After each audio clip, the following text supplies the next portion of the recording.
Assalamualaikum warahmatullahi wabarakatuh. Waalaikumsalam warahmatullahi wabarakatuh. Innal hamdalillah nahmaduhu wa nasta'inuhu wa nastaghfiruh wa na'udzu bihi min syururi anfusina wa min sayyiati a'malina. May yahdihillahu fala mudhillalah wa may yudhlil fala hadiyalah. Asyhadu an la ilaha illallah wa asyhadu anna Muhammadar Rasulullah. Puji dan syukur kita panjatkan kehadirat Ilahi Rabbi yang mana beliau telah mempertemukan kita di acara kajian rutin Muda-Mudi Muhammadiyah sore ini. Salawat beserta salam kita curahkan kepada Nabi Muhammad SAW.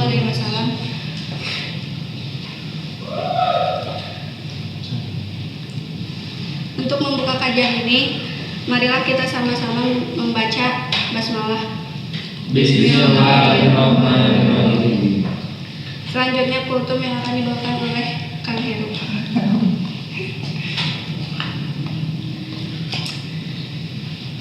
Bismillahirrahmanirrahim. Assalamualaikum warahmatullahi wabarakatuh. Waalaikumsalam warahmatullahi wabarakatuh. Alhamdulillahirabbi arsala rasulahu bil huda wa dinil haq liyudhhirahu 'ala dini kullihi wa kafa billahi shahidan. Asyhadu an la ilaha illallah wa la syarika lahu wa asyhadu anna Muhammadan abduhu wa rasuluh. Amma ba'du. Pertama-tama marilah kita panjatkan puja dan puji beserta syukur kehadirat Allah yang mana atas berkat rahmatnya lah kita semua bisa berkumpul bertatap muka di ruangan yang insya Allah diberkati oleh Allah Subhanahu wa Ta'ala. Salawat beserta salam semoga selalu tercurah limpahkan kepada junjungan kita yakni Nabi Muhammad SAW. Baik, mungkin karena di Muhammadiyah itu ketika mengadakan kajian ataupun rapat itu harus selalu ada kultum. Nah, kami di sini mencoba untuk menerapkan itu sebelum kajian itu diadakan kultum terlebih dahulu. Mungkin hari ini bukan kultum ya, karena melihat waktu sudah agak mepet ya. Bukan kultum, mungkin lebih tepatnya kutil. Kuliah kutil menitnya. Mungkin apa ya? Mengenai sekilas intinya sekilas membahas tema kita hari ini, yaitu adab dan ilmu mana dulu yang harus didahulukan. Syekh Abdul Qadir Jailani pernah berkata bahwasanya beliau lebih menghargai orang yang beradab dibanding dengan orang yang berilmu. Berilmu saja tidak cukup, setan juga lebih tinggi ilmunya dibanding manusia gitu kan. Nah, kenapa hari ini banyak gitu kan orang-orang yang memang korupsi, tidak amanah ketika menjalankan jabatan, karena memang mungkin beliau mereka belajar ada ilmu dulu, belajar terlebih dahulu ilmu dibanding dengan adab, mungkin itu. Mungkin lebih jelasnya nanti akan dibahas oleh narasumber kita, yaitu Teh Febi ya. Perkenalkan, beliau ini sekarang di pimpinan wilayah Jawa Barat ya, IPM. Beliau ini asli orang sini, asli orang sini. Waktu itu SD yang saya sekelas malahan batur heureuy. Terus kemudian beliau sekolah SMP-nya di Tasik, di Almanah. Mungkin itu saja ya. Tadi mas sekilas ya mengenai tema hari ini, gitu ya. Supaya kawan-kawan tidak terlalu poin gitu ya. Lebih jelasnya akan dijelaskan oleh Ibu narasumber FPB. Mungkin cukup sekian kultum dari saya. Assalamualaikum warahmatullahi wabarakatuh. Waalaikumsalam warahmatullahi wabarakatuh. Terima kasih kepada Kang Heru yang telah menyampaikan kultumnya. Selanjutnya kami persilahkan kepada Teh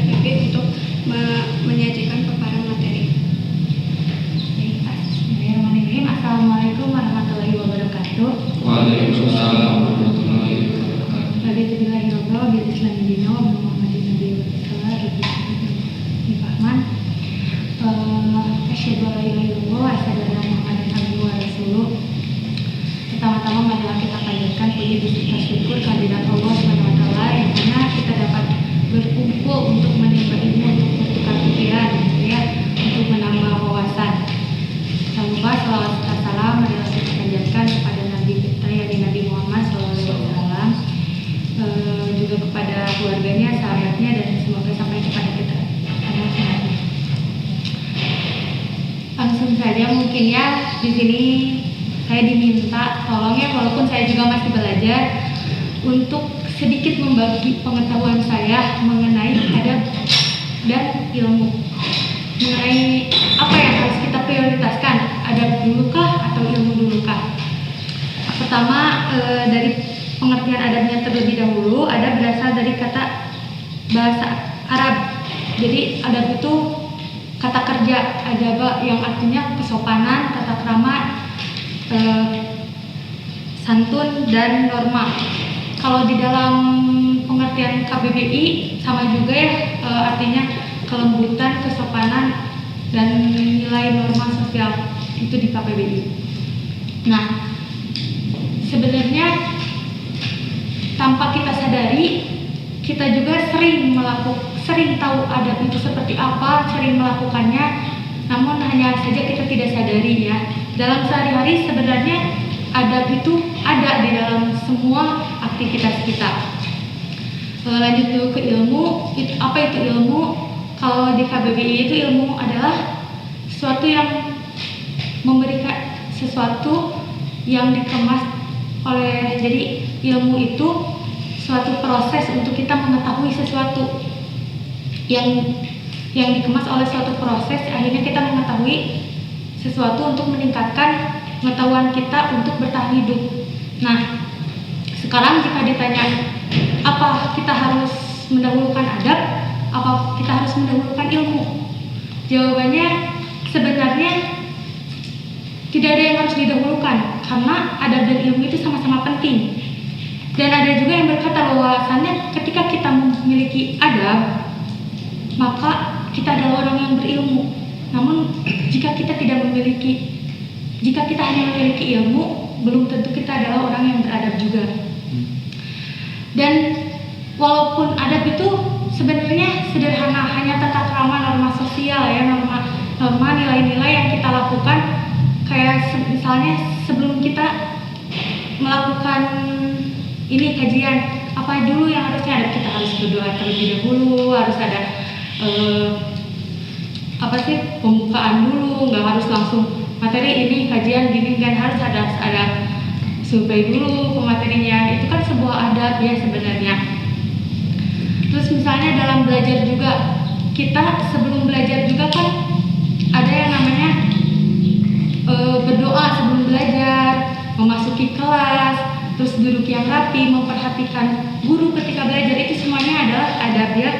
Jadi kalau misalnya sekarang ditanya mana harus mempelajari adab dulu atau ilmu dulu, harusnya kita mempelajarinya keduanya gitu, karena ada yang pernah berkata jika kita belajar mau mempelajari sesuatu dan kita tahu adabnya, maka kita akan lebih mudah untuk mempelajarinya.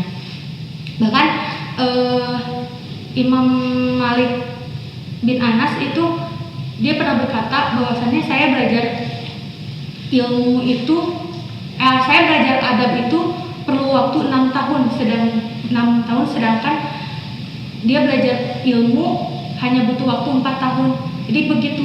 Padahal menurut kita sederhana ya adab itu, namun ternyata susah untuk dipelajarinya gitu.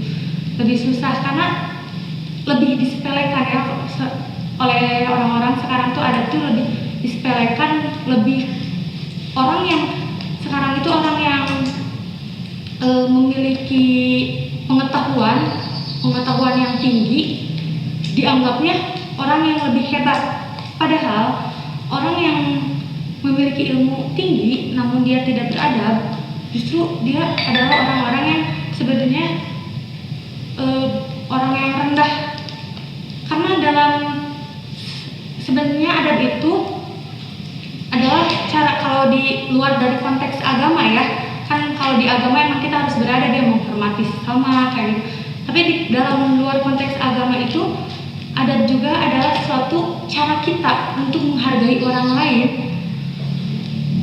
Cara kita untuk menghargai orang lain sesama manusia gitu, baik kepada yang lebih tua ataupun yang lebih muda gitu. Jadi kalau sekarang kita membahasnya, kita sebagai orang yang berilmu tapi kita tidak beradab, kita akan jadi orang yang sangat rugi karena sama saja kita orang yang sombong gitu. Sedangkan kan Allah itu tidak mensukai orang-orang yang sombong. Nah jadi pantaslah ketika kita menimba ilmu, ketika kita melakukan sesuatu harus terlebih dahulu kita mengetahui adab-adabnya. Hal sederhana saja yang kita sering lakukan sehari-hari ya di luar dari belajar seperti makan kan ada adabnya ya. Tidak semena-mena kita langsung makan, kan kita harus mencuci tangan terlebih dahulu, harus berdoa terlebih dahulu, memakai tangan kanan. Itu kan sebenarnya hal-hal yang kecil, namun ternyata itu sangat berpengaruh ya terhadap kehidupan ya. Jadi adab itu sebenarnya norma yang mengatur kita gitu, bukan tidak. Sebenarnya adab itu membuat kita lebih teratur, tidak menyulitkan, namun justru lebih memudahkan kita untuk melakukan sesuatu kayak gitu. Itu yang saya ketahui ya dari adab dan ilmu. Mungkin ada yang mau menambahkan atau gimana? Karena kalau misalnya berbicara adab dan ilmu sebenarnya kita udah diajarkan ya dari kecil. Dari kecil kita kan diajarkan untuk kayak sebenarnya memakai tangan kanan untuk memberi, terus makan dengan tangan kanan, terus berjalan di depan orang yang lebih tua kita harus merunduk. Itu sebenarnya kan adab-adab yang harus kita ketahui, yang udah kita pelajari sejak kecil. Nah, namun hal itu kan kadang kita lupa ya, kadang belajarnya kita lebih memahami limit fungsi daripada kita harus belajar, daripada kita harus melakukan adab. Misalnya di kelas saja kita lupa bahwasannya kita itu ada adab ketika belajar, yaitu harus memperhatikan guru, tidak boleh berbicara ini jangan semena-mena. Kita udah paham, kita udah tahu pelajaran yang disampaikan oleh guru, jadi kita udahlah, saya mah paham, ngobrol aja. Udahlah, saya mah paham, saya nge-game aja, makan aja. Itu kan memang kita udah dapat ilmunya, tapi kita tidak mendapatkan adabnya kayak gitu. Ada sebenarnya simpel ya tentang adab dan ilmu sebenarnya. Tidak harus gimana ya? Tidak harus berlebih-lebih gimana ya? Soalnya hal yang ya terlalu mendalam gitu. Soalnya emang gitu mah udah kita lakukan sehari-hari gitu. Kita kan ilmu bukan hanya di sekolah ya, kita belajar segala sesuatu juga, itu namanya ilmu. Dan pasti setiap kita melakukan sesuatu pasti kita terlebih dahulu ada adabnya. Jadi sebenarnya adab dan ilmu itu adalah sesuatu yang dekat dengan kita di kehidupan sehari-hari kita gitu. Lagi ada yang mau menambahkan, ada yang tahu, ada yang mau menyanggah misalnya ada ilmu lebih penting harusnya. Soalnya kan sekarang banyak ya di Indonesia, kita lihat aja di Indonesia, kita nggak kekurangan orang yang berilmu. Banyak orang yang berilmu di negeri kita, kita kekurangan orang yang beradab. Kalau kita beradab kan sama dengan berakhlak baik ya, berakhlak. Dan kita lihat di Indonesia tuh banyak banget kasus-kasus kejahatan ya, dengan yang pelakunya adalah orang-orang yang menurut kita itu berilmu gitu. Sekarang kayak misalnya para koruptor itu kan mereka ya punya jabatan ya, sehingga mereka bisa melakukan korupsi. Tidak mungkin mereka mendapatkan jabatan kalau mereka tidak memiliki ilmunya. Ya misalnya anggota dewan kenapa dipilih? Karena dia mampu, dia memiliki ilmunya untuk menjadi anggota dewan. Namun tidak semua yang memiliki ilmu itu memiliki adab. Makanya dia berbeda. Kalau dia memiliki adab, dia tahu apa yang bukan haknya, dia tidak akan mengambil itu. Jadi karena dia tidak beradab, dia lupa akan adabnya sebagai seorang wakil rakyat, akhirnya melakukan korupsi seperti itu. Jadi kalau banyak yang ilmunya tidak salah, namun orangnya yang lupa menerapkan adab di ilmunya gitu, sehingga mereka terlalu mementingkan ilmu, terlalu mengagungkan ilmu, sehingga lupa mereka bahwa ada adab-adab yang harus kita jalani gitu. Jadi hingga mereka berbuat jahat gitu sebenarnya. Orang yang beradab itu sama kayak orang yang tidak punya hati nurani ya sebenarnya. Soalnya dia tidak menghargai orang lain, terus dia tidak mempedulikan orang lain. Bahkan menurut saya pribadi, orang yang tidak beradab itu dia tidak menghargai dirinya sendiri. Kalau dia menghargai dirinya sendiri, dia akan berusaha menjadi orang yang lebih baik. Sedangkan orang yang dengan cara mengikuti adab-adab yang ada di kehidupan sehari-hari, sedangkan dia lupa akan hal itu. Kalau dia lupa akan adabnya, berarti dia sama saja menjerumuskan dirinya ke dalam kejahatan, sama dengan ke dalam kesalahan gitu. Berarti dia tidak sayang kepada dirinya sendiri. Menurut saya orang-orang yang lupa terhadap menamakan mungkinnya. ya. Kalau tadi adab dan ilmu ya dua-duanya harus diutamakan. Tapi menurut saya itu kontroversial gitu kan, karena ada yang berpendapat bahwa kita tuh harus mendahulukan adab dibanding ilmu, dan ada juga yang berbicara bahwa kita tuh harus mendahulukan ilmu dibanding dengan adab. Kita tidak bisa beradab tanpa ilmunya, tetapi menurut saya kita punya ilmu tapi tidak punya adab gitu, sama-sama aja gitu. Jadi yang paling diprioritaskan itu adab terlebih dahulu mungkin. Gini, kita tahu adab karena belajar. Karena ilmu, karena ilmunya belajar. Iya, berarti ilmu dan adab itu saling berdampingan gitu loh maksudnya. Jadi ketika gini, kita tahu adab itu karena kita belajar kan, belajar sama dengan kita mencari ilmu. Ada ilmunya, adab itu ada ilmunya. Berarti kan ilmu dan adab itu saling berdampingan. Kalau menurut saya, jadi ketika kita mau belajar sebuah adab, kita tidak mungkin langsung lahir kita mengetahui adab ya, tidak tahu, kita tidak bisa membaca juga walaupun ada norma yang mungkin tertulis ya. Namun kan kita harus belajar dulu. Dengan kita membuka saja internet, itu kita belajar mencari ilmu, itu ilmu. Berarti menurut saya itu ilmu dan adab itu saling berkesinambungan lah. Jadi tidak bisa sekarang kita harus ya, makanya tidak orang yang beradab itu pasti berilmu karena dia belajar adab juga dipelajari. Dia memiliki ilmu tentang beradab. Tapi kalau orang yang berilmu tapi tidak beradab, dia hanya memiliki ilmu namun dia tidak mempelajari adab-adabnya gitu. Menurut saya ya sama saja sih sebenarnya. Tapi kan kalau sekarang memiliki apa yang harus didahulukan, sebenarnya lebih baik kita menjalankannya selama beriringan gitu. Sekarang kan tidak mungkin ya di antara kita tidak mengetahui adab sedikit pun. Pastilah kita selama sekarang misalnya saya 20 tahun pasti adalah pembelajaran sedikit mengenai adabnya udah dipelajari misalnya teh. Dan pasti apa salahnya jika kita belajar ilmu lain sambil kita memperdalam pengetahuan kita tentang adab. Mungkin tidak hal-hal kan kita yang tahunya basic aja, mungkin ini lebih ke yang agak tengahnya gitu, gimana yang adab yang lebih tingginya gimana kayak gitu.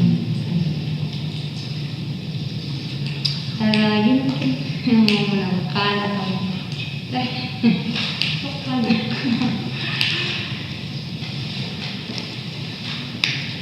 gimana yang lain ada? Kayak gini kan, nyambung nih dengan Febri sekarang ya sebagai anggota advokasi ya di PWK. Nah, bagaimana sih kita pelajar hari ini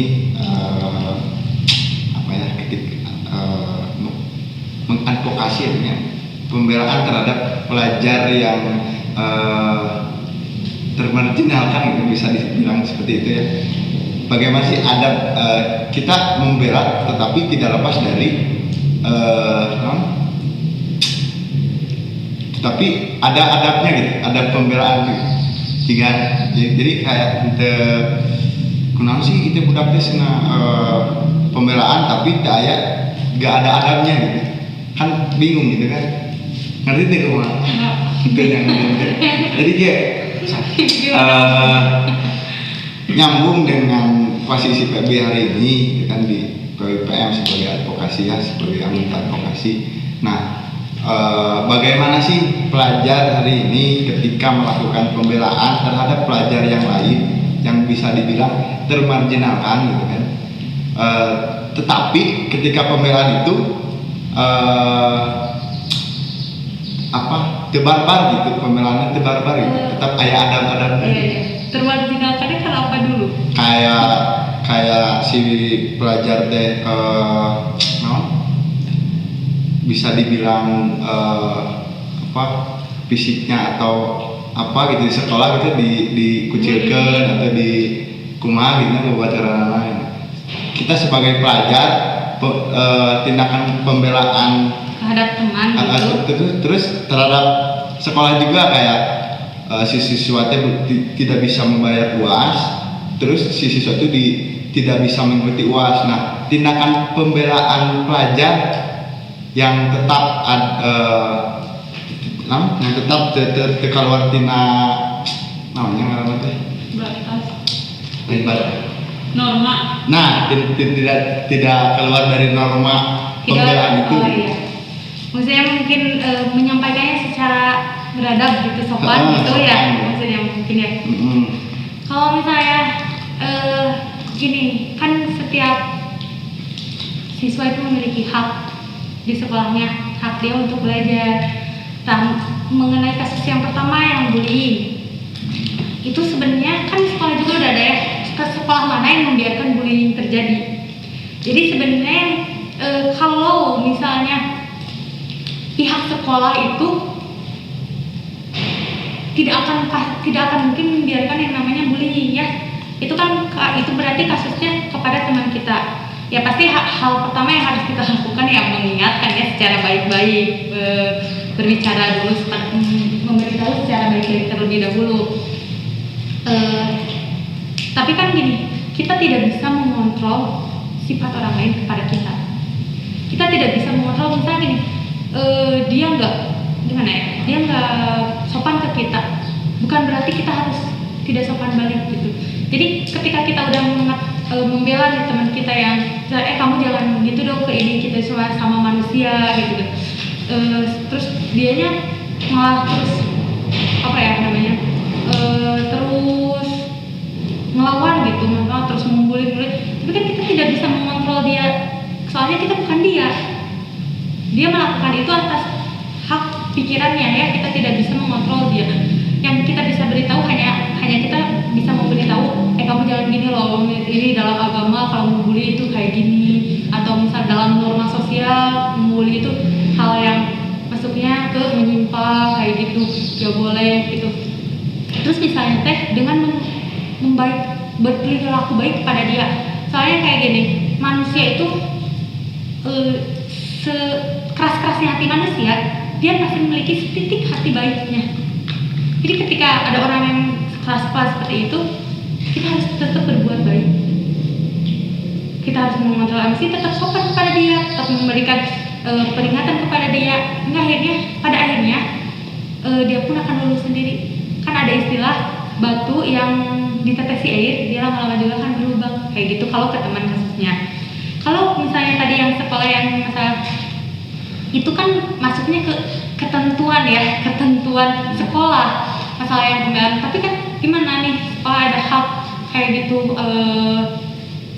untuk membayar gitu, dia untuk mengikuti UAS misalnya, tetapi dia belum membayar.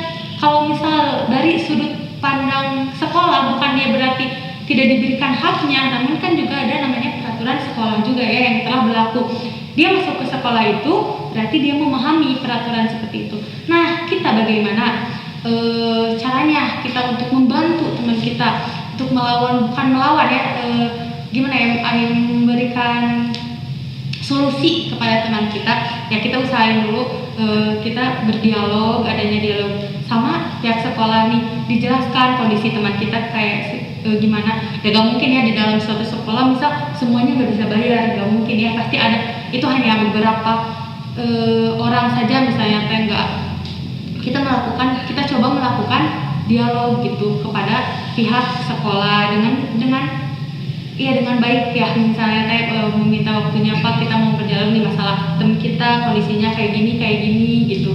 Nah gimana karena misal kalau sekolah tetap tidak memberikan izin, misalnya kan ada kalau di Muhammadiyah itu kan ada ini ya, kan kalau sekolah Muhammadiyah itu amal utama Muhammadiyah ya, maksudnya biasanya kalau itu suka ada dari itunya apa sih, pimpinan daerah masing-masing KDM-nya suka memberikan solusi juga kadang kayak gitu. Dulu saya juga pernah kasus kayak gitu di sekolah saya. Jadi kalau nggak bisa bayar, lumayan kan sekolah saya lumayan ya, jadi kalau nggak bisa bayar dia nggak bisa sekolah, jadi diberhentikan dulu di sekolahnya, jadi dia dipulangkan dulu. Nah kita mencoba melakukan dialog dengan sekolah, tapi kan ketentuan sekolah juga harus jalan ya, itu ada guru yang harus dibayar, ada karyawan yang harus dibayar, ada kebutuhan sekolah yang harus dibeli kayak gitu.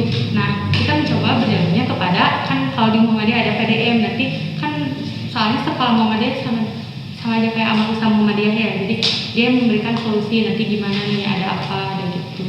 Nah jadi kalau buat yang umum, setelah kita melakukan dialog tapi pihak sekolahnya tidak memberikan, tidak tetap memberikan, coba kita pakai cara lain, misalnya dengan kita membantu dia membayar, maksudnya bukan gimana ya, kalau kita punya sendiri ya kita bantu sendiri, tapi misalnya dengan sekelas kita patungan berapa dulu buat dia membayar sampai dia bisa membayar nanti, jadi gitu kita pinjamkan dulu kayak gitu.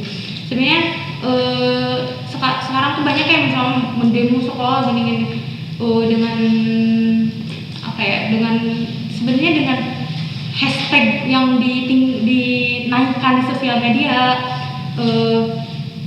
dengan apa ya, berkata-kata kasar mendemo sekolah, itu sebenarnya suatu hal yang kurang baik ya harusnya. Soalnya kan sekolah juga punya apa ya, punya apa sih yang buat, jadi ada kayak BK-nya, bukan BK ya kalau buat dialog kayak gitu, ada yang buat dialognya lah, misalnya sama kita gimana kita yang menyampaikan, ya humasnya, ada humasnya. Jadi kan kita tidak langsung mendemo kepada sekolah dengan bawa mogok sekolah kayak gitu kan, itu sama yang tidak beradab ya. Atau dengan menaikkan hashtag di sosial media juga, itu kurang baik ya, soalnya mencemarkan nama sekolah juga, soalnya kan kita nggak tahu sebenarnya problem apa sih yang ada di sekolah itu sampai kok masalah kita nggak diselesai kayak gitu. Jadi sebaiknya kita berdialog, mungkin menaikkan hashtag itu kalau emang udah sampai ya urgent banget, sampai udah susah nggak digimanain lagi, tapi tetap dengan tidak merusak fasilitas sekolah kayak gitu. Kalau mau berdemo juga, terus misal kalau kita di sosial media ya, misal mendemonya tidak keluar dari batasan apa yang kita mau, maksudnya apa yang kita ingin demokan gitu, apa yang kita minta di sekolah. Misal kasusnya itu tentang sekarang banyak ya tentang, kalau di kampus-kampus UKT ya, maksudnya kepada UKT-nya saja gitu, kalau tidak boleh membawa-bawa di luar dari ini ada dosennya juga kayak gini, jadi merembet kan, so ini dosen ini mah di gini, guru di sini gini, atau ke fasilitas apa gitu. Harusnya tidak menjatuhkan juga gitu kan, kita sebagai orang yang memiliki adat, kita harusnya mengutarakan keinginan kita, pendapat kita dengan sopan ya, dengan aturan-aturannya ya, dengan berbicara sesuai dengan topik apa yang kita bahas waktu itu, apa yang kita resahkan saat itu, dan dengan perkataan-perkataan yang sopan gitu, tidak menjatuhkan gitu, kayak gitu. kayak gitu mungkin. Ya itu maksudnya tuh, jadi supaya tetap gitu kan, jadi nggak ada stigma jelek gitu ke teman yang membela itu gitu. Itu dengan secara halus mungkin ya pembelaannya gitu. Cara ngobrol baik-baik gitu kan. Terus ya tidak keluar batasan. Iya, tidak perlu batasan. Ya. Tidak menggunakan emosi, kadang yang paling bisa dikelola itu emosi ya. Nah, kenapa ada agar kita tidak selalu mengeluarkan emosi secara berlebihan?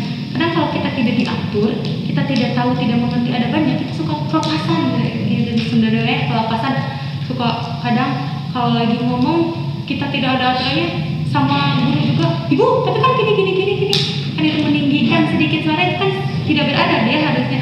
Nah kan karena padahal apa yang kita sampaikan walaupun benar misalnya tidak harus seperti itu, karena misalnya guru juga kan memiliki telinga, dia bisa mendengar gitu, dia bisa memahami apa yang kita bicarakan walaupun kita berbicaranya tidak harus marah-marah atau tidak harus meninggikan suara kayak gitu. Soalnya malah kalau kita justru ya kalau kita emosi kita justru poin yang kita sampaikan itu tidak akan sampai, malah akan mengundang keributan lagi. Itulah pentingnya kenapa kita harus memakai adab, karena biar tidak ada masalah di dalamnya. Soalnya kayak gini nih, ketika misalnya kita tahu tidak boleh meninggikan suara kepada yang lebih tua, dan kita tuh malah meninggikan suara ketika berbicara, akan itu malah mengundang emosi yang lawan bicara kita tidak terima. Dia, saya gak sopan banget nih anak kayak gini, malah mengundang emosi. Jadi poin yang tadinya harus disampaikan, yang mau diselesaikan, malah menimbulkan masalah baru yang ini, misal kayak gini jadi ribut kan, kenapa kayak gitu, menggagalkan kan, malah mengundang keributan kayak gitu. Jadi menimbulkan masalah-masalah baru. Nah itu kenapa pentingnya beradab, karena sesuatu yang tidak memiliki adab dapat menimbulkan masalah-masalah yang masalah-masalah baru. Jadi menimbulkan masalah gitu. Jadi kalau seperti itu yang harus didahulukan adab mungkinnya, karena yang saya tahu gitu kan, anak zaman sekarang itu mereka itu pada berani gitu, berani melawan ke guru gitu kan, ke orang yang lebih tua. Bahkan tadi benar gitu kan, ada murid yang memang kalau ngomong itu nadanya tinggi gitu kan. Nah kenapa gitu kan, Karumah hari ini berbicara adab dan ilmu. Nah jadi kawan-kawan juga harus paham gitu kan, mana sih yang harus diprioritaskan terlebih dahulu gitu. Kita tuh harus beradab dulu gitu, lalu kita belajar gitu. Ketika kita punya ilmu, ya otomatis kita akan punya adab gitu. Kembali Iya, beradab memiliki ilmu. ya ketika kita punya adab, otomatis kita punya ilmu. Tapi ketika kita punya ilmu, belum tentu punya adab. Ini berarti ya maksudnya ilmu yang di luar konteks. Soalnya adab juga kan ilmu maksudnya. Ya berarti ini ilmunya ilmu yang umum ya, lebih menjurusnya ke yang hal umum ya ilmunya. Maksudnya lebih ke luar dari konteks. Misal beradab, kata kamu tadi orang yang beradab pasti berilmu. Nah ilmunya ilmu apa? Ilmu adab. Enggak, misal kalau tadi Feby jelasin gimana? Kalau adab sama ilmu itu berdampingan, karena adab itu dipelajari, berarti langsung punya adab, ilmunya dari mana gitu maksudnya tuh. Paham gak? Iya, kayak bener kayak gitu tak. Jadi maksudnya emang kalau mungkin maksud Kita tahu adab tuh karena diajarkan, proses gitu. proses pengajaran adab itu melalui ilmu. iya tak.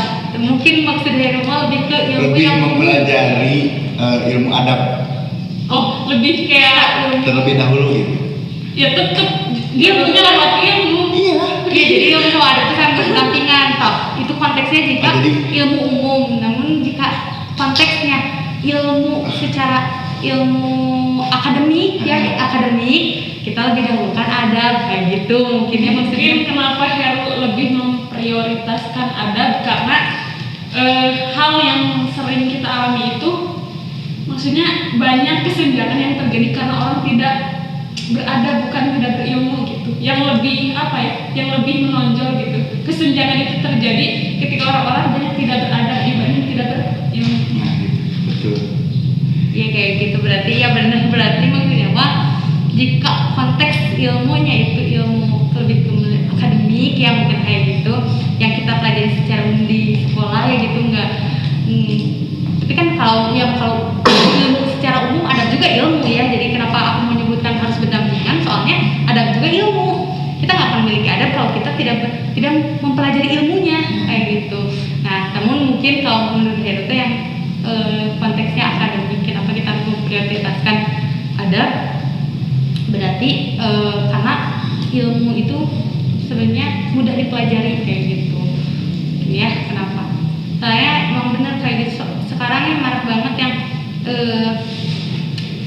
adu ilmu tapi tidak beradab, saling menjatuhkan. Contohnya kalian suka main ini gak aplikasi TikTok sekarang? Kan di TikTok gak cuma joget-joget ya, sekarang suka banyak yang mengutarakan pendapat ya, dan suka main speech-speechan kayak gitu, ngebales-balesan ini, menyalahkan ini tapi malah menjatuhkan. Sebenarnya itu sama aja, orang-orang mereka tuh memiliki ilmu, apa yang dikatakan si A sama si B itu benar, cuman mereka tidak memiliki ada bagaimana cara menyampaikannya, bagaimana cara menyampaikan pendapat yang berbeda dari orang lain kayak gitu. Kenapa makanya penting untuk kita memahami ilmu mengenai adab, karena akan menimbulkan tadi keributan kalau kita tidak adu ilmu saja gitu. Tapi kalau kita mengadukan ilmu kita, bukan mengadukan ya, bertukar ilmunya dengan cara sesuai adabnya gitu, mendengarkan terlebih dahulu, memahami apa dari sisi mana dia berkata, terus apa aja kita tinjau nih pendapat dia, kenapa dia bisa berkata seperti itu. Nah, terus lalu kita mengutarakan pendapat kita dan menjelaskan kenapa sampai kita memiliki pendapat ini. Nah, kan itu tidak akan menimbulkan suatu keributan gitu. Tapi kalau kita hanya memiliki ilmu, maka kita akan egois lah intinya. Oh, ilmu yang saya pelajari itu lebih benar. Sebenarnya ada di dunia ini tidak ada yang lebih benar gitu, selain yang kalau orang Islam ya, tidak ada yang lebih benar kecuali firman Allah yang dalam Al-Quran. Yang menjadi urgensi sekarang gitu ya, di pemerintahan banyak orang yang mengeluarkan aspirasi tapi lebih dibalas sama sesuatu yang gak beradab. Pernah tahu contoh kasus Munir? Iya. Coba bisa Munir. Kelak. Jadi apa ya? Ya maksudnya kok jadi sedih? Enggak jadi. Bagus. Benar si Munir. Tahu ada? Coba tahu nggak cerita Munir? Yang diracuni. Ya bisa dibilang dibunuh lah. Ya dibunuh dengan cara diracuni kan. Apakah penyampaian aspirasi yang begitu transparan disebut sesuatu yang tidak beradab? Oh iya. Nah itu maksud abis deh, anu tadi pelajar deh. Kalau pelajar konteksnya bullying itu Bukan bullying, yang ke sekolah. Ya, oh iya. demo. Yang Demo mah emang enggak ini. Kalau ini mah aspirasi transparan. Kan demo tuh biasanya didominasi dengan anarkis. Tapi ketika aspirasi semacam Munir atau penyair seniman, kan itu apa yang salah gitu? Hanya transparansi gitu. Nah itu masuk sebuah penyampaian yang tidak beradabkah gitu? Kenapa bisa sampai dibalas sesuatu yang tidak beradab kan kayak pembunuhan, pemenjaraan? Cik sama itu beradab, kita anu ngebunuhna. Orang yang berilmu. Pemerintahanana, orang yang berilmu. Nah itu ya. Iya. Mereka punya ilmu, tetapi mereka tidak punya adab. Iya. Apakah itu disebut tidak beradabkah penyampaian aspirasi yang seperti itu gitu? Kalau penyampaian aspirasi mah kan kita demokrasi ya gitu, berarti kita itu berarti tidak ada yang salah dengan suatu penyampaian dalam segi apapun gitu, mau dalam secara langsung kita mengutarakan pendapat ataupun dengan kita melewatkan seni ya berarti ya. Kalau misalnya membuat karya gitu, tapi isinya menyindir pemerintah misalnya itu sebenarnya mah hal-hal yang bukan beradab, bukan tidak dimaksud tidak beradab ya. Soalnya kalau tidak beradab itu orang yang menyampaikan aspirasinya, misal kita datang ke istana negara gitu langsung terus marah-marah di sana, pengen kayak gini, nah itu orang yang tidak beradab. Cuman kan kan orang yang berdemo tuh suka diberi mediasi maksudnya untuk kita berdialog dengan apa yang kita demokan gitu. Masalah yang Munir itu emang pada waktu itu kan gimana ya?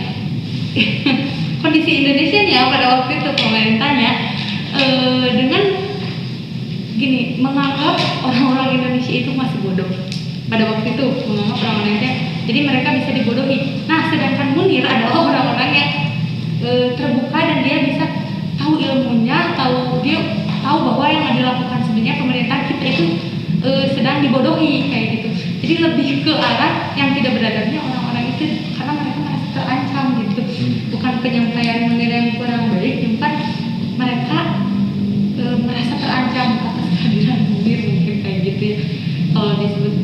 Nah sekarang kan kasusnya waktu itu ditutup dengan penyelesaian pemberi racunnya saja gitu, tanpa ada alasan kenapa dia memberikan racunnya kasus Munir. Dan sekarang ketika mau dibuka lagi tidak ada yang berani membuka karena sebenarnya mereka takut mungkin kalau dari segi pandang masyarakat mungkin mereka takut akan menyampaikan kebenaran kayak gitu. Tapi kalau misalnya sekarang berhubungan dengan menyampaikan aspirasi tentang beradab atau tidaknya Munir waktu itu, menurut saya Munir menyampaikannya di buku yang saya baca ya, karena tidak mengalami waktu itu tidak ada yang menurut saya Munir sampai membom istana negara, enggak. Mungkin mereka menyampaikan aspirasi dengan baik. Takutnya ada kayak kan nggak cuma Munir gitu lah, tapi kecuali banyak sekarang pun gitu yang konotasinya aspirasi transparansi itu disebutkan sebuah kejahatan verbal terhadap pemerintah misal gitu kan, banyak dijatuhkan hukuman tuh karena seperti itu.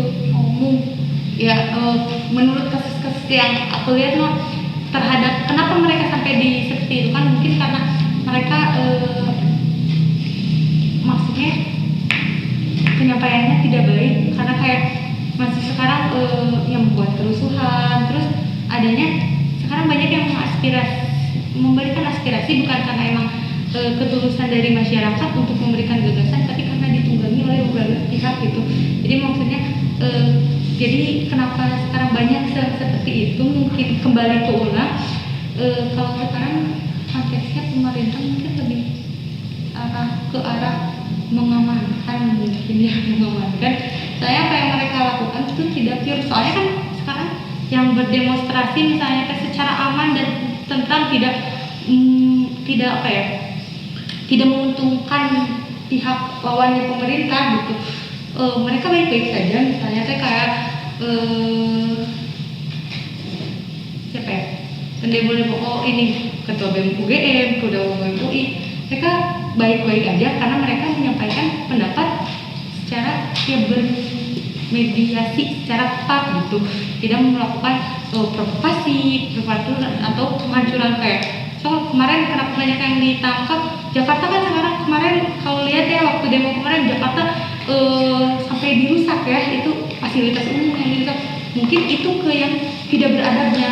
Kenapa beradab dia tidak ada bisa kayak gitu, mungkin itu tindakan dari pemerintah untuk mengingatkan gitu. Iya, tapi kan itu balik lagi, itu kan dari sisi luar ya yang kita pahami sekarang.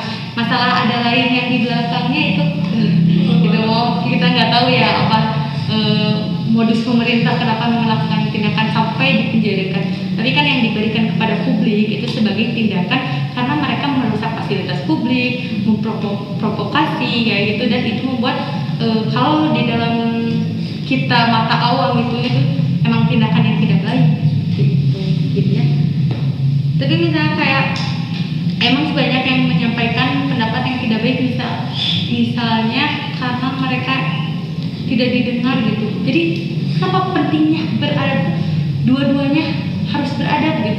Jadi kenapa orang tuh semuanya harus memiliki adab, biar tidak ada kayak gitu, tidak ada yang kita kita ini misalnya sekarang kayak rakyat Papua menggugat kepada Indonesia supaya mereka memisahkan diri, padahal kan mereka sudah menyampaikan aspirasi dengan baik. Nih di Papua tuh kayak gini keadaannya, nah gimana bantuan pemerintah gimana dong, cuman pemerintahnya yang tidak mendengarkan. Kan itu sama aja pemerintah yang tidak beradab ya, tidak mendengarkan ya aspirasi rakyat. Kenapa dua-duanya belah pihak harus mempunyai adab biar tidak ada masalah baru? Jadi kan menimbulkan masalah baru. Itu yang tadinya Papua cuma ingin fasilitas yang sama seperti di pulau lainnya, ini menjadi Papua ingin merdeka sendiri kayak gitu, menimbulkan karena tidak didengar oleh pemerintahnya. Mereka menyampaikan secara baik-baik, mereka mengaspirasikan apa yang menjadi keluhan mereka dengan baik-baik, namun tidak didengarkan gitu. Akhirnya kan menimbulkan kerusuhan. Jadi ada masalah baru, ingin merdeka sendiri. Nah kan itu ulah dari ketidakberadaban satu belah pihak kayak gitu. Jadi benang merahnya ilmu dan adab itu berdampingan, tapi ilmu yang paling penting pertama dipelajari adalah ilmu adab. Nah, jadi kenapa harus mempelajari? Kenapa semua orang harus beradab? Karena kalau satu belah harus ada keseimbangan, karena hidup itu harus seimbang ya. Misalnya kalau misalnya kan kayak kita berat sebelah nih kan, itu kan akan meninggikan satu belah pihak kayak gitu, yang menjatuhkan satu belah pihak lainnya. Jadi kenapa harus seimbang tuh biar sama-sama mengerti, biar sama-sama paham. Kenapa ada disebut sesuatu hal yang penting itu karena semuanya akan lebih mudah, akan lebih paham, akan lebih berjalan dengan lancar ketika kita dua-duanya semuanya kayak memiliki adab gitu. Mereka tahu apa yang harus mereka balas ketika ada orang lain yang seperti ini. Mereka tahu apa yang harus mereka lakukan jika ada yang meminta ini kayak gitu. Gitu. Ya benar, berarti tadi kesimpulannya adab dan ilmu tuh yang harus didahulukan, mana dua-duanya harus dipelajari ya, harus sangat penting, dua-duanya penting. Namun yang lebih pentingnya ilmu yang harus kita pelajari adalah ilmu tentang adab. Ya mungkin ada yang lain saya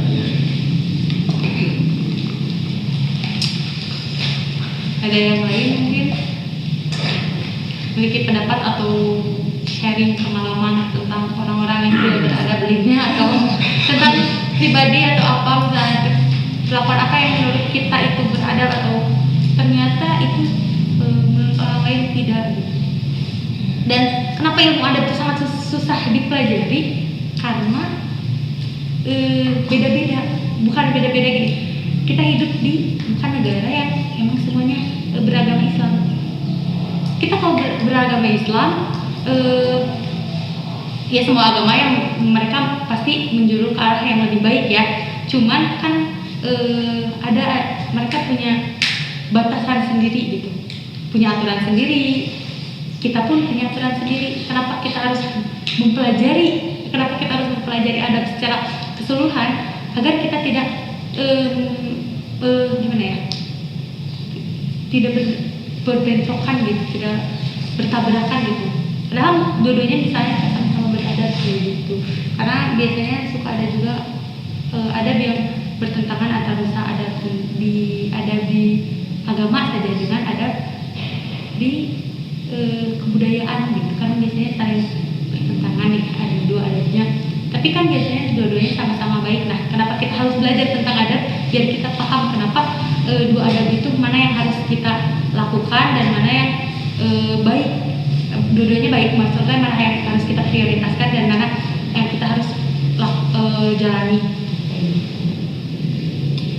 sebenarnya bukan susah untuk dipelajarin ya adab, tapi susah untuk diaplikasikan, direalisasikan gitu. Nah, kadang kita lupa karena kita egois ke diri sendiri, misalnya kita sombong gitu ke diri sendiri, sampai ketika kita memiliki suatu hal yang menurut kita itu lebih dari orang lain, sehingga kita menganggap orang lain tidak memilikinya kayak gitu. Kita lupa, makanya kenapa adab harus terus dipelajari agar tidak lupa.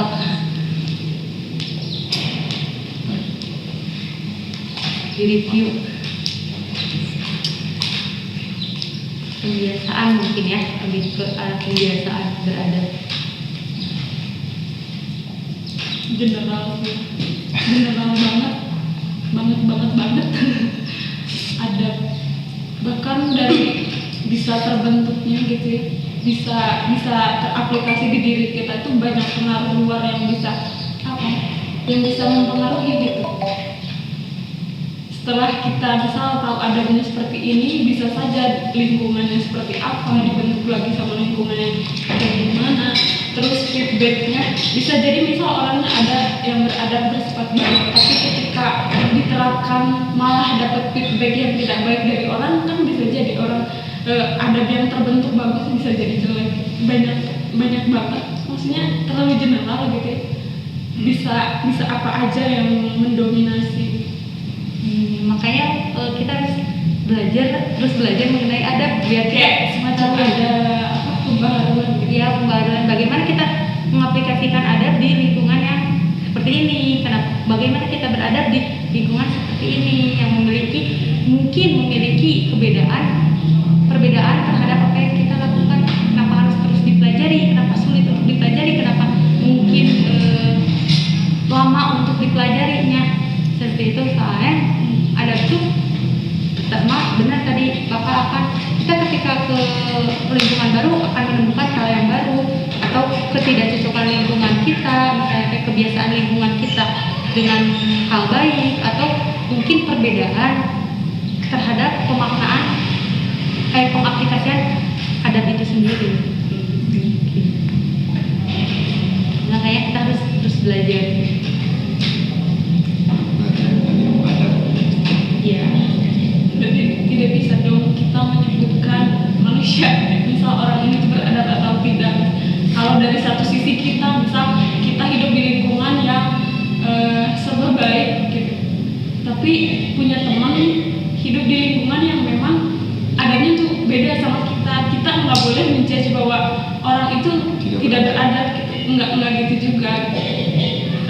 Dilihat beradab atau tidak itu bisa dari sisi mana saja gitu.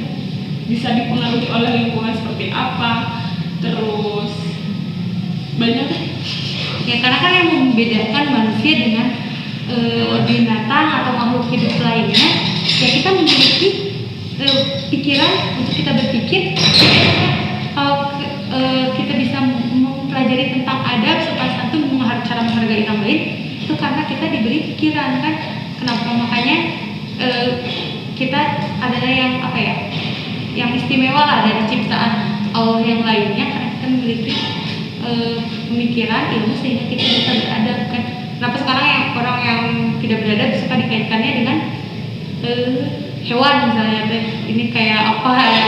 Soalnya mereka kan hewan itu tidak memiliki pikiran sehingga tidak bisa mempelajari soal adab. Jadi misalnya kalau ada orang yang tidak mau belajar tentang adab, berarti dia bukan manusia. Karena jadi manusia itu pasti belajar dan dia tahu tentang adab. Waalaikumsalam warahmatullahi wabarakatuh. dia tuh bantalnya jadi kecil. Santai seri. Itu mungkin ya gitu.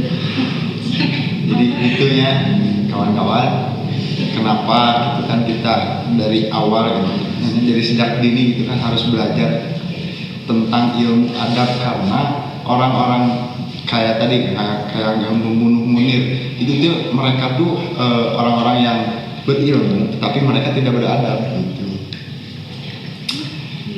Ada yang masih bingung atau mau ditanyakan atau mengutarakan pendapatnya mungkin. Sepakat. Ya, satu Nggak ada yang mengutarakan pendapatnya atau bisa memberikan kasus-kasus yang emang waktu itu bisa tidak tahu gitu apakah itu beradab atau tidak.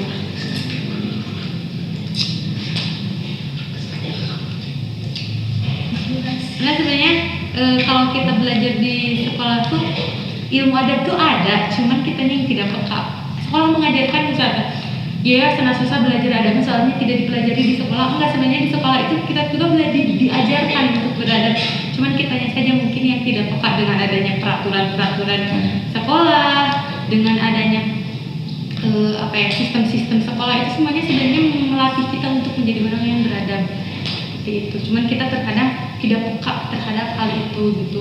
Atau kita terlalu cuek terhadap lingkungan sekitar hingga kita tidak memahami gitu apa yang sebenarnya diberikan gitu. Karena menuntut ilmu itu tidak hanya sekedar orang memberikan ilmu secara jelas, atau saya nih kayak seperti ini, tidak seperti itu, atau misal guru menerangkan di papan tulis atau kayak gitu, tidak hanya seperti itu. Mungkin dari tingkah laku seorang gurunya sendiri, mungkin itu juga pelajaran dengan guru yang menghargai pendapat murid-muridnya, itu telah mengajarkan kita untuk menghargai orang lain ya. Misalnya guru aja yang lebih tinggi ilmunya misalnya mau mendengarkan kita murid yang baru belajar kayak gitu, itu tak secara tidak langsung mengajarkan adab kita untuk menghargai sesama manusia. Jadi sebenarnya belajar adab itu tidak harus mencari kemana-mana, di sekeliling kita juga tanpa kita sadari kita tuh banyak nih adab-adab yang belum kita pelajari.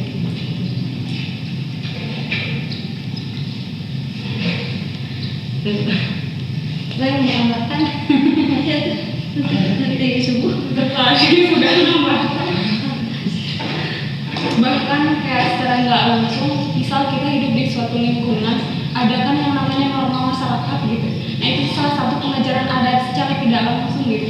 Artinya ketika kita terjun di lingkungan tersebut harus mau mengikuti yang menjadi peraturan, terus adab-adab yang baik, terus aturan-aturan yang tidak boleh dilanggar di lingkungan itu. Jadi pengajaran adat yang secara nggak langsung diterapkan gitu. Ya salah satunya norma masyarakat. Pasti kita juga udah ini ya sama itu, pasti udah sering mengalami yang cuman kitanya tidak sadar bahwa itu adalah sebagian dari kita beradab kayak gitu. Memang iya benar tadi, pengaplikasiannya yang susah karena kitanya yang kurang peka terhadap lingkungan sekitar kita, sehingga kita lupa bahwa ada yang harus secara biologis manusiawi. Karena apa ya, balik lagi ke sifat manusia gitu. Iya. Karena sekarang bisa lebih peka ya untuk melihat sekitar kita, ternyata banyak loh ilmu-ilmu yang belum kita pelajari, adab-adab yang belum kita terapkan kayak gitu. Banyak misalnya banyak. Kenapa bisa terjadi kesenjangan gitu di adab? Kenapa nggak sih semuanya orang baik gitu? Kenapa gitu? Merenangnya atau balik lagi, misal ada sisi ego pada manusia. Kalau secara psikologi mungkin ada itu apa namanya gitu, egois pada diri manusia ada namanya apa gitu, sehingga adab yang udah dipelajari tidak terserap dengan baik gitu. Mungkin ada faktor-faktornya seperti apa, kenapa bisa timbul kesenjangan yang seharusnya timbul adab yang baik tapi malah jelek gitu, kenapa gitu. Maksudnya akan ada beberapa faktor gitu. Mungkin karena ego, balik lagi ego manusia gitu. Mungkin ada pembahasannya, ada ini juga. Ya mungkin gimana ya, kalau kenapa orang sampai melupakan adab, karena adab itu kalau diaplikasikan terlalu sederhana sebenarnya. Kalau diaplikasikan terlalu sederhana, mungkin orang-orang yang tidak beradab menganggapnya itu hal-hal kecil mungkin ya. Seperti misalnya masuk ke ruangan dengan mengucapkan salam, itu mungkin hal yang kecil, namun itu kan beradab sebenarnya. Dengan kita mendengarkan orang lain yang sedang berbicara, dengan kita memperhatikannya, itu kan suatu adab sebenarnya. Mungkin orang-orang yang tinggi yang tidak memiliki adab, mereka terlalu menyepelekan, terlalu sombong akan ilmu yang mereka miliki, hingga mereka lupa akan adab-adab yang penting, namun terlalu mudah untuk dilakukan, penting, tapi ternyatanya sulit untuk dibiasakan. Ya, ego gimana ya, manusia mah tidak bisa dikontrol. Kadang kan ada yang namanya hawa nafsu juga, kadang kayak gitu kan. Terus ada yang mungkin bukan menyalahkan ya, ada yang namanya setan yang selalu menggoda kita gitu, jika kita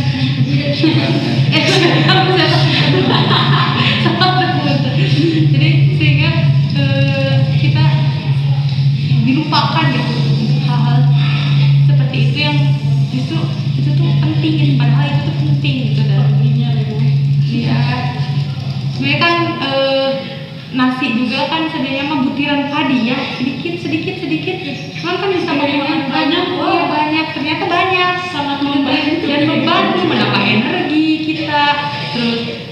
membuat kita kenyang gitu, membuat kita lebih kuat kayak gitu. Padahal kalau di satu-satu nasi itu memang tidak terlihat manfaatnya ya, tidak terasa. Kita makan satu butir nasi tidak akan mengenyangkan sebenarnya. Terus kita melakukan, makanya itu kenapa kita harus kayak melakukan satu adab saja yang kita terapkan, tidak akan terlihat, tidak akan terasa. Katanya orang beradab itu bakal lebih mudah. Ini aku udah melakukan adab tapi cuma satu, bisa nggak akan terasa, nggak akan ada efeknya, kurang terasa lah kayak gitu. Nah, makanya kita harus lebih menambah lagi kan tadi mempelajari lagi, ada adabnya lebih ditingkatkan lagi agar terasa nih lebih kemudahan apa yang kita terima dari kita sebagai orang yang beradab, manfaat apa nih yang kita terima dari kita sebagai orang-orang yang beradab gitu. Jadi jangan, walaupun sepele mungkin, tapi kan kalau digabungkan itu bisa menjadi orang yang ya kalau secara nyatanya ya lah sama orang dianggap ini mah sopan misalnya kayak gitu, baik kayak gitu. Itu salah satunya gitu. Kalau dari pandangan manusia mungkin ada hal-hal lain yang kita tidak sadari, kita dibantu oleh adab kayak gitu. Jiwa yang tenang karena tidak membuat masalah. Iya benar. Tidak dapat menyinggung orang gitu. Iya benar, tidak. Karena kan tadi kan orang yang tidak beradab biasanya menimbulkan masalah baru ketika bertemu orang lain yang tidak beradab juga gitu kan. Jadi dengan beradab kita benar bisa tenang hati karena kita tidak memiliki masalah. Tidak tadi masalah gitu. Tentram. Ya, damaian lah ya, paling sederhana. Sejahtera. Mungkin namanya ya enggak saya sharing dia. Ternyata banyak banget lah kasus gitu ya, teman-teman juga bisa lihat contohnya kasus-kasus tentang orang yang tidak beradab gitu kan ya. Mungkin tadi disampaikan di ruang lingkup yang sederhana gitu kan, yang kecil di lingkungan gitu. Kita bisa lihat di banyak sektor gitu kan, banyak lini termasuk juga sektor pemerintahan. Kayaknya gampang banget nih teman-teman ngambil kasus, ngambil contoh di sektor pemerintahan. Banyak orang yang berilmu tapi tidak beradab. Teman-teman pasti gampang banget itu ngambil contoh kasusnya kalau di sektor pemerintahan gitu. Apalagi yang baru-baru sekarang kasusnya Kemensos ya, tentang bansos. Ada yang lihat berita Batu bara. ya di COVID kayak gini gitu kan ya, pemerintah menyalurkan bantuan sosial gitu kan ya, berupa sembako, berupa uang gitu kan, tapi ternyata dikorupsi oleh Kementerian Sosial. Teman-teman pikir nggak Kementerian Sosial itu nggak mungkin orang yang bodoh ya, nggak mungkin orang yang nggak berilmu, nggak mungkin orang yang nggak pintar. Mereka pasti melalui jenjang pendidikan yang sangat tinggi yang dibanding kita sekarang mungkin. Tapi mereka nggak ternyata melakukan korupsi, bahkan bansos loh. Dan banyak banget yang bilang di beberapa ini mungkinnya kayak seperti komunitas kemanusiaan dan sebagainya, banyak yang bilang ini tuh korupsi paling kejam gitu ya, paling kejam karena semua orang gitu kan ya, bahkan mungkin nggak hanya di Indonesia sekarang lagi terdampak banget dari COVID gitu kan ya. Mungkin pemerintah juga salah satunya mengeluarkan bansos tersebut, tapi ternyata masih dikorupsi gitu ya oleh Kementerian Sosialnya. Dan itu ternyata korupsi itu juga sudah direncanakan, sudah dirancang gitu. Jadi ada saya lupa berapa juta bantuan sosial yang akan didistribusikan, dan dari satu dari satu item itu sembako itu atau uang itu dipotong 10.000. Ya bayangkanlah dari berapa juta baksosnya ya, dari berapa juta uangnya gitu kan ya, perlu distribusinya, tapi masih dikorupsi. Dan teman-teman juga mesti tahu kan, Kementerian Sosial atau kementerian yang lain juga gajinya nggak mungkin kecil ya, tapi tetap masih sama seperti itu. Kan artinya ya dia berilmu, jenjang pendidikannya juga nggak mungkin orang yang bodoh bisa masuk kementerian gitu kan, tapi ternyata bisa melakukan korupsi. Artinya kan mereka tidak beradab gitu kan, apalagi di masa seperti ini semua orang kesulitan. Mungkin kalau kata Bu Susi mah, pemerintah itu butuh orang gila untuk bergerak katanya gitu ya. Itu menandakan banyak orang waras yang nggak bisa bekerja katanya gitu. Banyak orang waras di pemerintahan yang nggak bisa bekerja. Kalau menurut saya mereka waras sebenarnya, cuma nggak beradab aja itu. Mereka waras kan, mereka bisa bekerja karena mereka waras gitu kan, mereka berpendidikan, mereka tenaga ahli semuanya gitu kan. Tapi bisa kayak gitu berarti kan adabnya dipertanyakan. Itu mungkin contoh kasus gitu ya. Kalau kasus-kasus pasti tahu mah di sesajian mungkin ya. Nah kan pasti ada juga tidak ada kementerian mungkin ada dengan ulang ya kemensos dengan ulang karena tertipiwan. Tapi pun di sesajian tidak ada apa ya sadari itu juga kan makhluk alam gitu ya, belum ada klarifikasi karena saya bukan awet lah gitu kayaknya. Tapi ya lagi marak hari ini gitu kan se-Indonesia ngomongin itu di Instagram di mana juga ngomongin itu. Semua orang berbicara tentang pakaiannya beradab kan, sopan gitu kan, yang masih muda, bertenaga dan sebagainya. Tapi ternyata melakukan hal yang di luar nalar kita gitu kan, di luar dugaan kita. Berarti kan itu artinya adabnya juga dipertanyakan. Berarti adab tuh nggak selaras dengan pakaian. Tapi kita nggak bisa nyalain pakaian ya. Kalau hijab itu adalah kewajiban. Ya mungkin itulah beberapa kasusnya teman-teman pasti bakal inilah kalau Makanya butuh adab yang lebih banyak gitu, tidak harus mengutamakan satu adab, tapi kita harus memahami semua adab tuh mungkin biar seperti itu ya. Mungkin tadi kayak misalnya kayak yang ya di depan baik mungkin salah, tapi kan dia tidak tahu mungkin adab lapor itu kan tidak beradab juga ya. Sangat tidak beradab ya, mengambil hak orang lain gitu maksudnya ya. lapor lah saya. Ternyata lapor juga tidak beradab karena dia mengambil hak orang lain gitu ya. Tapi nggak salah laki-laki juga, jangan hanya menyalahkan perempuan. Laki-laki juga kalau tidak mau nggak akan terjadi ya. Iya, berarti laki-lakinya juga sama tidak beradab. Soalnya dia tidak menghargai istrinya sendiri gitu, dia tidak bersyukur ya udah memiliki istri gitu. Jadi banyak sekali ya kasus contoh-contoh sekarang yang tidak beradab ya, banyak karena dominasi gitu. Iya emang lagi fasenya kan kita tahu hidup tuh akan melewati 5 fase gitu kan ya, 5 fase dan sekarang lagi fase keempat, fase di mana ciri-ciri kiamat sudah mulai dekat gitu kan ya. Ya termasuk tadi gitu kan banyak orang yang tidak beradab. Iya benar, kita tuh akan melewati 5 fase dalam kehidupan kita. Sekarang berada di fase keempat gitu. Tinggal satu fase lagi yang kita lewati, entah berapa tahun gitu ya, Allah kan yang tahu. Tapi yang pasti kita udah di fase keempat yang memang fase ini tuh ciri-ciri kiamat udah mulai ya, seperti orang di mana-mana, orang tidak beradab, orang mau korupsi terang-terang dan sebagainya. Bansos aja lah itu benar-benar subhanallah gila gitu ya, hal-hal yang menghasilkan banget ya sekarang. Itu yang paling kejam, paling susah. Apa pentingnya belajar terus tentang adabnya biar kayak nggak kayak gitu. Bersyukurlah di Muhammadiyah sekolah teman-teman bisa ya minimal gitu kan ya, di Muhammadiyah pelajaran agamanya diutamakan. Ada kajian kayak gini juga, hanya ingin memberitahu orang, mungkin orang di luar sana yang tidak beradab dia tidak belajar atau tidak pernah diajari atau bahkan mungkin tidak mau belajar tentang hal itu. Karena kan balik lagi belajar tuh gimana niat kitanya ya. Orang-orang yang tidak beradab mereka orang-orang yang emang tidak memiliki niat gitu untuk belajar. Kan walaupun kita mungkin di sini ada yang juga tidak niat ya untuk belajar tentang ini, tapi setidaknya dengan datang dan mendengarkan mungkin sedikit membuka hatinya gitu.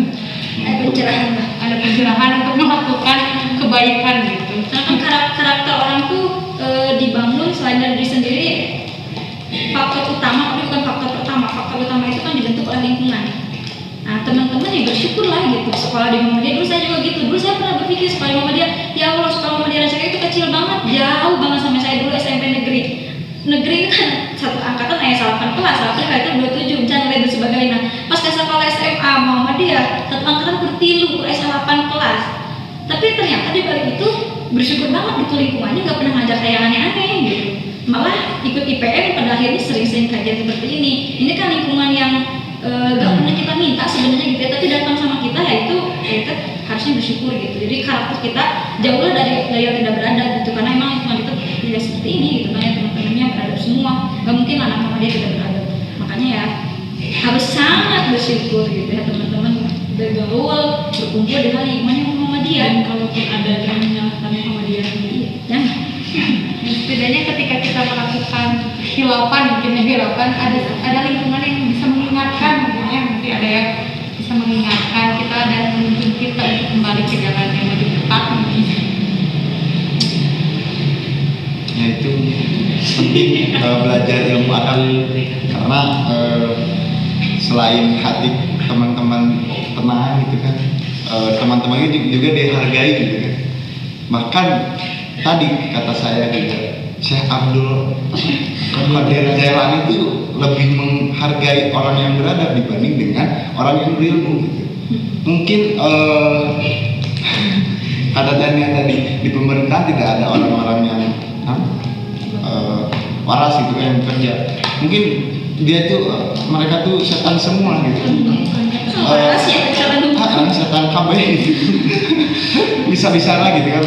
Namun bantuan yang baksos dikorupsi gitu. Yang umat gitu, yang dikorupsi kesorangan gitu. Nah mungkin itu sangat tidak manusiawi. sangat penting lah belajar ilmu adab.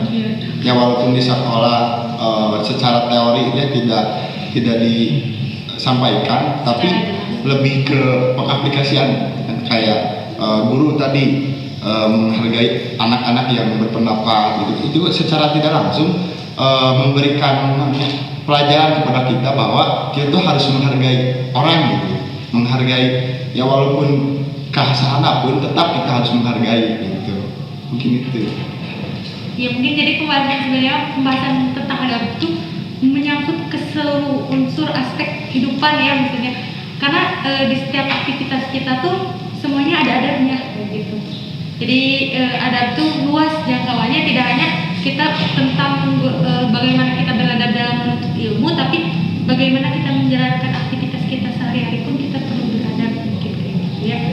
Jadi luas lah cakupannya tentang adab. Lengkap di Muhammadiyah kan ada ini pedoman warga hidup Muhammadiyah, ya pedoman warga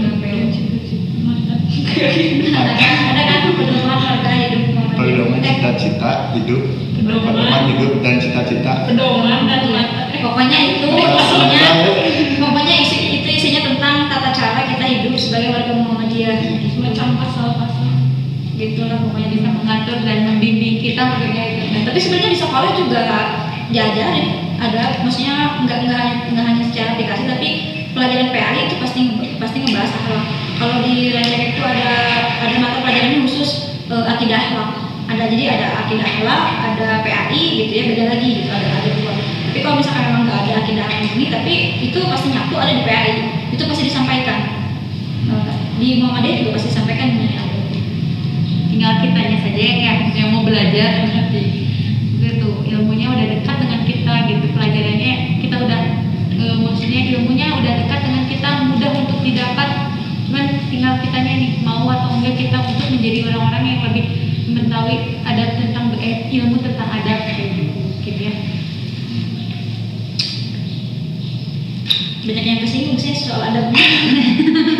Kadang tapi kita sadari kan kita Belum tentu adabnya baik. kadang kita juga suka lupa ya kita tuh udah beradab atau enggak gitu. Kadang kayak gitu. Kadang saya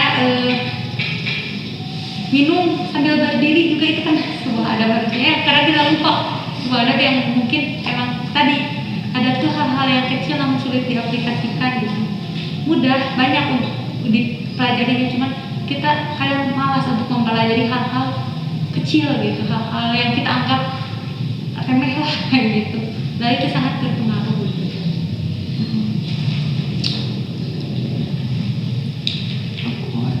Moderator. Waktu 20 menit dari maghrib. Ini tuh buat nomor. Nunggu beres ya. Oh, ya mungkin karena bentar lagi akan menjelang maghrib ya.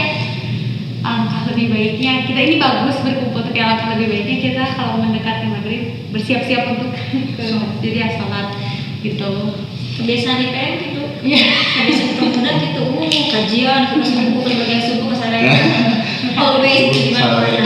Siapa ya semua kita seimbang ya. Jadi kan kita menuntut ilmu, tapi kita tidak lupa juga akan kewajiban kita gitu. Dua-duanya sama-sama wajib, menuntut ilmu wajib, sholat pun juga wajib. Tapi ini udah sih bersuara. Belum. Jadi belum Bersuara kalau Masih belum menyampaikan. Dia jika tidak ada yang mau disampaikan lagi mungkin dari saya dulu ya, tadi kan saya buka mungkin apa yang saya sampaikan dan teman-teman di sini sampaikan mungkin dan yang mendengarkan bermanfaat bermanfaat ya bagi kalian semua dan khususnya bagi saya sendiri. Dan apapun yang saya katakan, jika itu baik maka ikutilah. Terus jangan lihat saya yang mengatakannya, karena kalau kalian menganggap itu perkataan datangnya dari saya, bisa jadi saya di lain waktu itu hilaf dan kalian menyalahkan dan kalian tidak mau mengaplikasikan karena saya yang menyampaikannya membuat kesalahan kayak gitu. Jadi intinya tandur mankola wala tandur mankola ya. Lihat yang apa yang dia bicarakan, jangan lihat siapa yang membicaranya. Mungkin mudah-mudahan bermanfaat. Assalamualaikum warahmatullahi wabarakatuh. Waalaikumsalam warahmatullahi wabarakatuh. Terima kasih kepada Teh Feby yang telah membawakan materinya, semoga bermanfaat. Amin.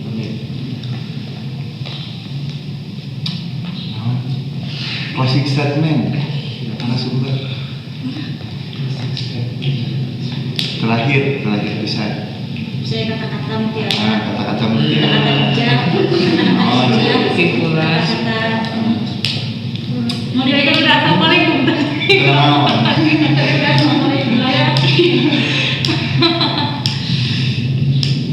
Ya udah tadi kan, jadi apa yang semua yang katakan, dilihat yang katakan aja jangan kata aja. Terus masalah adabnya untuk beradab, jangan takut untuk melakukan adab walaupun nantinya kita dibully, maksudnya dibully kan orang lain, oh sok baik banget kayak gitu. Soalim. Ya jangan takut Soalim, akan bener. kata-kata kita sok benar, karena yang hanya tahu kebenaran hanya Allah, dan niat kita untuk berbuat baik tidak akan salah dicatat oleh Allah kayak gitu aja mungkin. Jadi terus belajar, terus mengaplikasikan, karena yang tahu mana yang baik benar untuk diri kita adalah kita sendiri. Udah kayak gitu. Nya. Atos.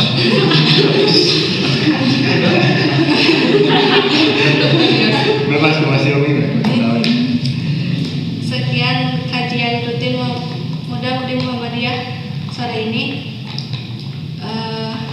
Nurul Kalami Wassalamualaikum warahmatullahi wabarakatuh. Wah.